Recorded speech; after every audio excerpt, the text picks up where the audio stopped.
जय जिनेंद्र बच्चों। अच्छा, आज हम आपसे एक क्वेश्चन पूछते हैं। ये बताओ कि क्या एक बंदर भगवान बन सकता है? लगता तो नहीं है, लेकिन एक्चुअली बन सकता है। आज हम आपको एक मंकी की स्टोरी सुनाएंगे। वो बंदर एक फॉरेस्ट में रहता था।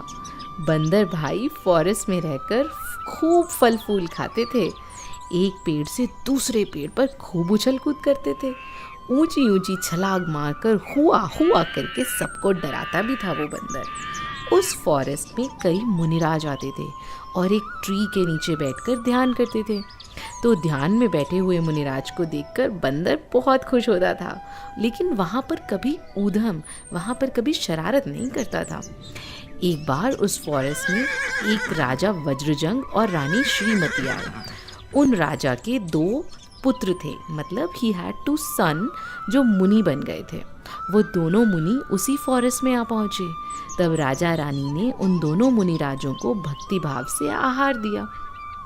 बंदर पेड़ के ऊपर बैठा बैठा सब देख रहा था कि ये राजा रानी कितने अच्छे भावों से मुनि महाराज को आहार दे रहे हैं। ये सब देखकर उसके मन में आया कि यदि मैं मनुष्य होता तो मैं भी इन राजा की तरह मुनियों की सेवा करता। लेकिन देखो, मैं तो एनिमल हूँ, मैं तो पशु हूँ।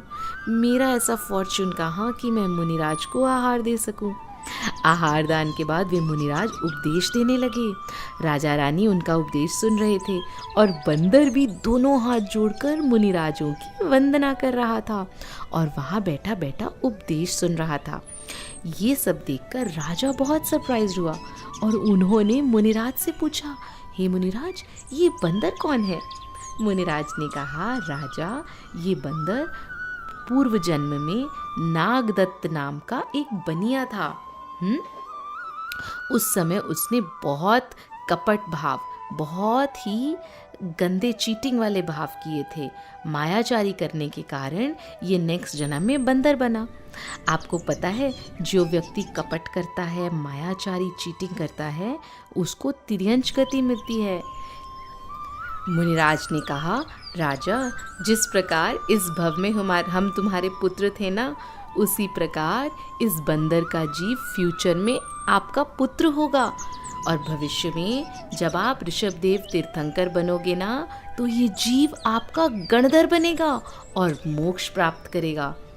मुनिराज के मुंह से ये सुनकर बंदर तो बहुत खुश हुआ और खुश होकर मुनिराज के चरणों की वंदना करके आनंद से नाचने लगा।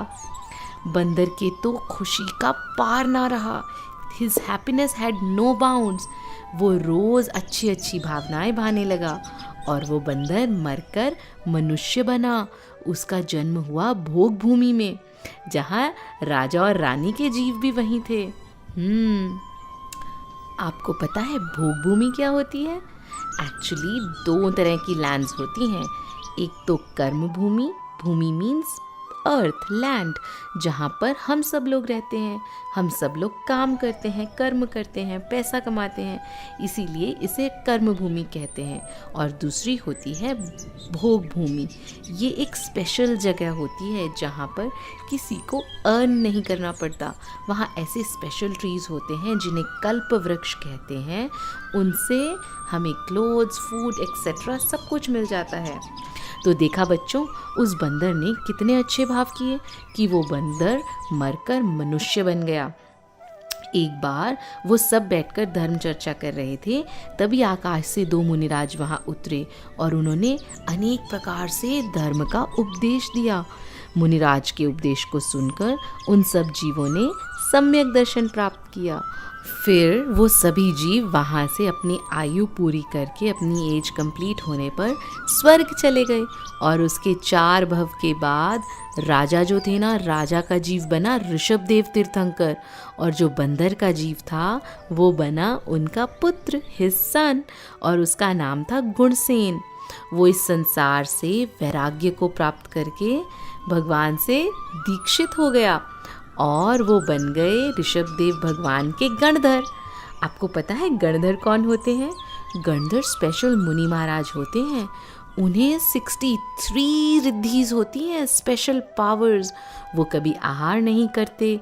भगवान का उपदेश सुनकर उससे वो द्वादशांग वाणी में कंपाइल करते हैं। They make 12 parts of the Jinvani और उसी बर्थ से मोक्ष भी प्राप्त करते हैं। तो गुणसेन ने भी तपस्या करके केवल ज्ञान प्रकट किया और फिर मोक्ष प्राप्त किया। देखा बच्चों, जब ये बंदर मनुष्य था तब इसने कितना छल कपट किया, चीटिंग करी, जिसके कारण उसे नेक्स्ट बर्थ मिला बंदर का। लेकिन बंदर बनने के बाद मुनिराज की वंदना और धर्म का उपदेश सुनने से उसकी अच्छी भावनाएं हो गई और वो फिर से ह्यूमन बना, फिर से स्वर्ग गया और उसके बाद तीर्थंकर का बेटा बना और साधना करके मोक्ष चला गया। आप सभी भी प्रॉमिस करो कि आप कभी भी चीटिंग नहीं करोगे, हमेशा अच्छी अच्छी भावनाएं ही भाओगे और धीरे धीरे मोक्ष प्राप्त करेंगे ना। जय जिनेंद्र।